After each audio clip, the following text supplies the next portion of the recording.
What's cracking, everybody? Welcome back to the channel. New video.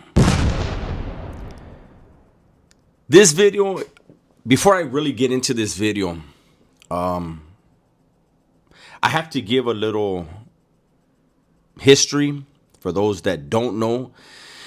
And there's some that have surface level understanding of things, but this story has to do with an incident that occurred in New Folsom between the Southern Raza and the Native Americans. Before we get into it, again, let me give a little story, little history. Most people, I think, understand or have some type of knowledge that Raza, not just Mexicans, Raza have indigenous blood in them.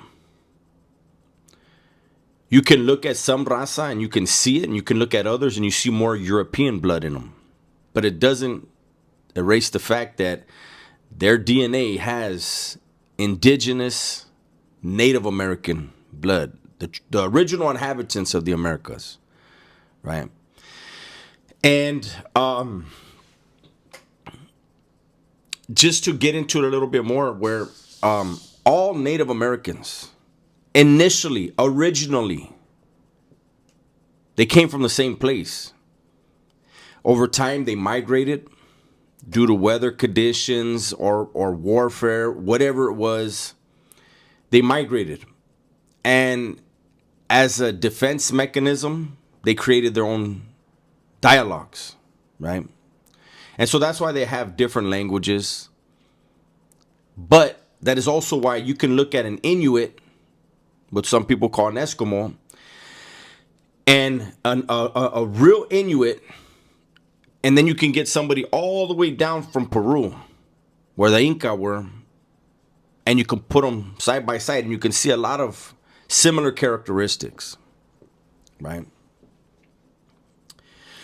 There's the Yaqui. I think a lot of people have heard of the Yaqui, and the Yaqui are known to northern Mexico.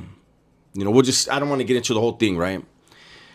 But there's a story that the Yaqui are actually the lost tribe of the Maya.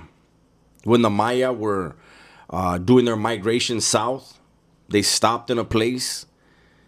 And when the decision was made to move on and further go south, there was a group within the Maya that argued that where they were was the place they should remain because the land was good and, whatever it was, right? And the main body said, no, we're going to continue to move. And so the Maya got up and left, and they left some of their people that chose to, no, we're gonna stay here. And so the Maya have actually a story of the lost tribe, and a lot of people believe it's the Yaqui, right? You have what was called the Aztecs, right? Air quote that. The Aztecs. The Aztecs were a group of tribes that spoke the same language, Nahuatl, right? It's similar. I tell people the word Aztec is similar to the word Hispanic. All the Aztecs spoke the same language, and they came from Aztlan, right? That was their story. And the Aztecs didn't refer to themselves as that. They referred to themselves as the Chichimec or the Chichimeca. But then you had northern tribes, which would have been like the Apache and those guys. They were referred to as the Teochichimeca. So I'm showing how everything's linked together. Also, before we get into the story, there are people who erroneously say that a Mexican is the product of a Spaniard and a native. That is not what a Mexican is. That's what a mestizo is. See, there was a tribe The most powerful of the Triple Alliance, the most powerful of the so-called Aztecs, were called the Mexica. Mexica means Mexicans. Mexicatl means Mexican. The capital city for the Mexica was Mexico Tenochtitlan. And when you look at how it's spelled Mexico. But the X's are an SH sound, right? During the travel or the migration of the Mexica, they were told the image that they would see. And the image that they were told, when you see this image, you're in the land where you're going to prosper. That image is what you see on the Mexican flag. However, it's been twisted. It's been bastardized because their God told them that when you see the eagle upon the prickly pear cactus, he will be devouring a heart. I believe it was a tuna, the fruit of the cactus. However, the Spaniards changed it to a snake because they felt that the original depiction was for human sacrifice, which it wasn't. And so they changed it to a snake so that it was devouring evil. So that's just a little history, a little backstory to where it's just to show that all of the Americas, when you have, I don't care if it's Peruvians, Mexicans, Salvadorians, Guatemalans, whatever, we all have indigenous DNA, indigenous blood. Now, getting to the story. There are a lot of Southerners in the California Department of Corrections who practice the old religion, the religion of the indigenous people. And I'm going to give you an example. I had a cellie. We had been in Adseg in Pelican Bay together, right? And we weren't cellies in Adseg. But when you're in the Bay and you already got your shoe term and you're just waiting to get over there, the easiest way, fastest way back then was find another homie that already got his shoe term assessed. Tell the cops, hey, me and him want to sell up, and you're usually gone that day or the next morning. So that's what we did. I reached out to him. I said, hey, Holmes, I heard you already got your thing. He said, yeah. I said, all right, let's sell up. He said, let's go. Again, this was a cellie. He was from Compton, from Largo. And he practiced the old religion. He had long hair. As soon as we got to Adseg, the first meal we had, where we had corn, he set the corn aside, put it in a cup, and he made bowls. And he decorated the bowls. He made the bowls with toilet paper and soap. People that have been busted, you know how to do it. And he decorated the bowl. He put the corn in the bowl. He made this little setup at the end of his bunk. But he also cut a jumpsuit and made a medicine bag. He had brought a little bit of tobacco with him. Tobacco is strong medicine. He put the tobacco in the medicine bag. He put corn. I don't know what else he put. He sealed the bag and he pricked his finger to draw blood. And the whole outside of the bag, he put blood. It looked like a brown leather medicine bag. Every day, he sang songs in the native language to the gods. He would prick his finger and let blood out on the corn. On the wall, he had the calendar, the old calendar. In the old calendar, if anybody knows, it's 20 days is a month. 13 days is a week. That calendar is more accurate than this Greco calendar that we use, right? However, every month, every 20 days, there's a fast. And he observed every fast. Some months it was a 1 day fast, some 2, some 3, some 4. Normally, the longer fasts were for wartime.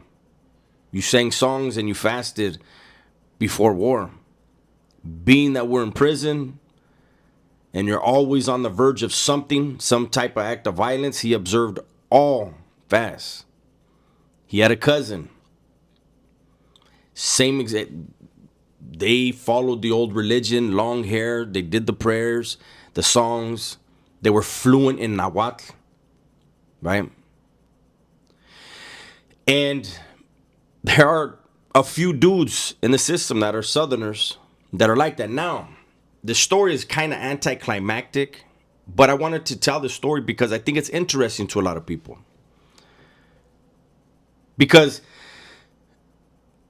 a lot of people don't know where they come from. And I think it's a shame. Because we come from such a beautiful culture. And people like to bring up the human sacrifice, but that's an exaggerated thing. The Spaniards exaggerated the numbers. They exaggerated a lot of things in order to justify the slaughter. People should know that. But back to New Folsom. For those of you that don't know, every facility has to have a spot designated for the Native Americans, and it's called the Sweat Lodge. It's where they practice their religion. Nobody goes in there but them. I don't even remember ever seeing cops search the Sweat Lodge. Ever. I don't ever remember anyone going into that Sweat Lodge other than natives. Now, what happened in New Folsom was there was a handful, it was like 3 or 4 dudes, Southerners, that practiced the religion. And, there's always at least one, right? But when it's one dude, they don't really make a push. But because there was a few of them, they were like, hey, we need to get in there and sweat. And they got at the llavero and they said, look, we're not trying to, push up on nobody, but we want to sweat. We want to be able to go in there. That's our right as well. And nobody can deny it. And so the llavero approached the natives and said, hey, we got some homies here. They practice the old religion. They feel as though they're native and they want to go in and they want to sweat. Initially, the natives pushed back because that's their sacred territory. Everybody knows the Southerners are usually always strapped or got dope on them, whatever, but they're always up to something, right? And so as the discussions were going back and forth, it was actually somebody from AIM, the American, American Indian Movement, I believe it's called. And these guys are political guys.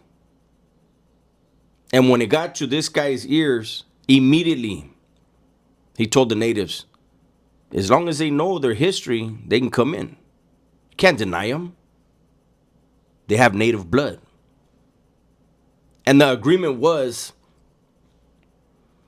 you can come and you can sweat when we sweat. You're welcome to come. But you leave your politics outside of the fence because the Sweat Lodge always has a fence around it. And of course, the Southerners say, our politics are none of your business. Our politics are no one's business. And so that was the beginning of Southerners going into the Sweat Lodge and other Southerners being invited. People that the American Indians, that the natives, they dug them and were like, hey, man, why don't you come in here and see if you can hang? I never sweated. I heard about it. I heard about guys being in there and they can't breathe and they're trying to dig a hole in the dirt and stick their face as close to the dirt as possible to get air. They said it's a beautiful thing. I think it was a beautiful thing that homies that embrace their indigenous roots were allowed to go in there and sweat with the natives. So hopefully this video was thought-provoking. Hopefully some of you guys will do some research, whether you're raza, native, or European descent. It's a very interesting story. The history of the Americas is very interesting. That's my video for today. Hopefully you guys enjoyed it. Everybody, please be safe, be smart, and tell the ones you love that you love them. I'm out of here.